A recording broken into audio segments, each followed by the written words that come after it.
Қой жайылып жазды күн, шыққан екен қияға. Аспаннан бүркіт құйқылжып, сорғалап келіп ыраға, бір қозы іліп ап кетті. Құздағы қиян ұяға. Екпіні күшті ер үшін, еңбек қылды жем үшін, ұядағы балаға. Көрді де мұны бір қарға, желікті бір іс бастарға. Қозыны да тамақ деп, кім ап шықсын тастарға. Еңсемізін ілейін, қызық қылып ашарға. Деді дағы, аралап, жабысты келіп қошқарға.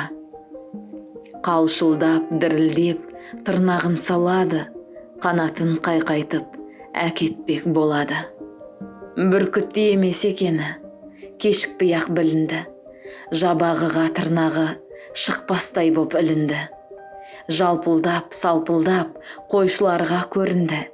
Әдін білмес шіркінді Құдай әбден қарғады. Қойшылар көріп күлісіп, ұстап алды қарғаны. Құрысында шіркіннің семіз қойды алғаны. Ұшпасын деп қимаған қанат құйрық қалмады. Бір жіпті берік бек байлап, аяғына жалғады.